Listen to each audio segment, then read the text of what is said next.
안녕하세요. 대단히 반갑습니다. 수필 읽어주는 남자 자한형 이종수입니다. 이번 시간은 206번째 시간으로 객주라는 시풀을 읽어드리도록 하겠습니다. 객주. 요즘 한참 장사의 신 객 김주영 원작에 빠져있다. 대하소설은 거의 독판샘으로 알았는데 몇 편 읽지 않은 것 중에 하나가 객주이다. 이번에는 꼭 객주를 한번 읽어보아야겠다는 각오를 다진다. 드라마가 시작된 지도 몇 개월이 지난 듯하다. 여의도 KBS 본사의 벽에 홍보물로 걸렸던 그림이 사라진 지도 오래된 것이다.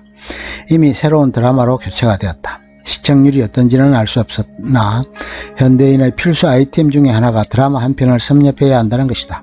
찔끔찔끔 방송을 보다 보니 제대로 스토리에 연결이 되지 않았다.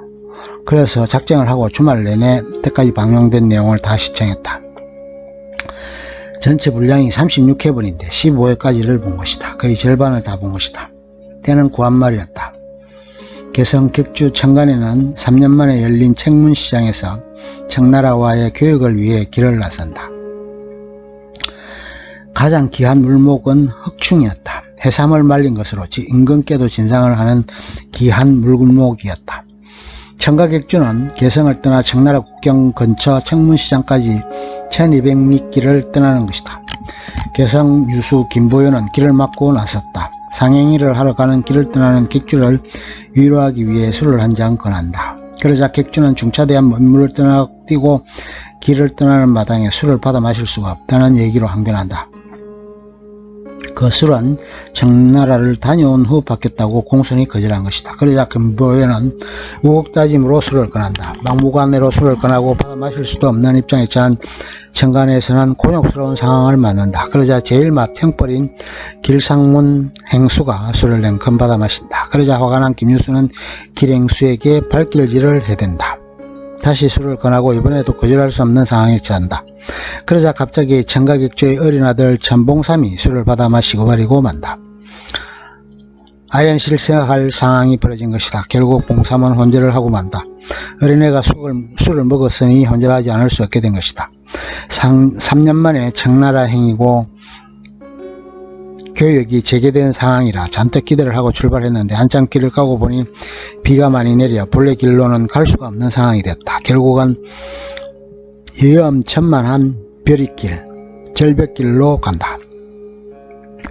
아이는 천봉삼과 길상문의 아들 길속에 그리고 천봉삼의 누나 천소래가 있다. 천봉삼의 몸에는 밧줄을 메고 그 밧줄이 청가객주 몸에 묶여져 있다.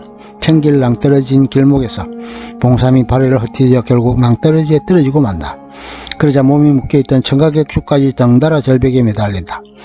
위기일발 일촉즉발의 위기가 맞게 된다. 이 위기의 순간에 길행수가 구원의 손길을 뻗게 되고 세 사람은 보부상 일행이 밧줄에 나무를 걸고 끌어올리려 한다. 그러나 세 사람의 몸무게를 지탱하지 못하고 줄이 점점 끊어질 위기를 맞게 되자 청가객주는 스스로 밧줄을 칼로 끊고 절벽 아래로 떨어진다.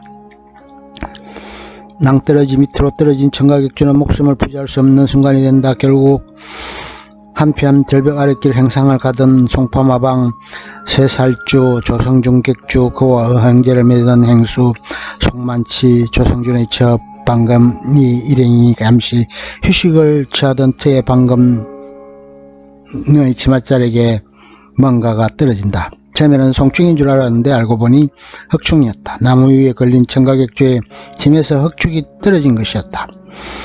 조성준은 귀한 물목임을 확인하고 청가객주를 구해준다. 그리고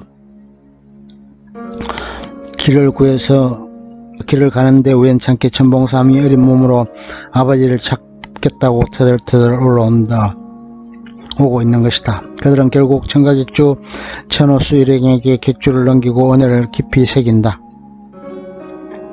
조성준은 우피밀매를 제의하고 상당한 이문을 약조하나 청가객주는 정상적인 상도를 내세워 이를 거절한다. 그러자 송만치는 화가 치밀어 청가객주를 살해하려고 하고 실갱이를 벌인다. 결국 청가객주 실투월들에게 포박을 당한 채 억류된다. 뒤이어 중국으로 오던 강경 환정객주 김학준 일행이 이를 발견하게 된다. 세살주는 우피밀매를 제안하고 이문을 구할로 주기로 약조하고 풀려난다. 책문을 통과하면서 김학준 덕을 본 세살주는 이문의 5할만 주고 주랭랑을 친다. 북경에 도착한 청가객주 천호수는 아이들에게 장사를 시키고 길수계와 전술에는 혼인을 할 것을 기약한다. 그리고 주판을 징표로 준다. 김학준을 찾아간 길상무는 유기전에 임점하기 위해 재물을 바치려고 썼던 돈 3만냥을 차용했는데 그 이자까지 5만냥이 되었다.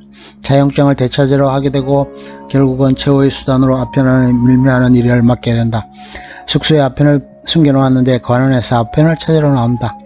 길상문 행수는 급하게 아편을 봉삼에게 시켜 겨울가에 버리라고 한다. 결국 시장통으로 도망치던 봉삼은 그것을 소개에게 주고 소개가 아편을 가지고 있는 현장에서 체포된다. 결국 길상문은 신문을 당하게 되고 아편을 준 자가 누구인지 밝히라고 종용을 당한다. 결국은 자신이 아편을 밀매했다고 실토를 하고 보부상의 법에 의해 죽음을 맞게 된다.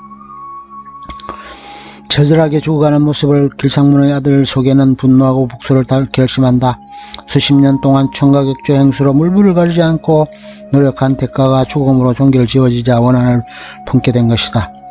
청가객주 천호수는 결국 제대로 거래도 하지 못하고 귀국길에 오른다. 국경인 어주를 통과하는 과정에서 다시 또 사건이 발생한다. 객주의 보통이를 맨 소개는 그 보통의 속에 아편 앵속을 몰래 넣어둔다. 관원에게 앵속을 발견당한 청가객주는 깜짝없이 마약 밀매범으로 옥에 갇힌다. 김학준은 어주유수와 모종의 거래를 하게 된다.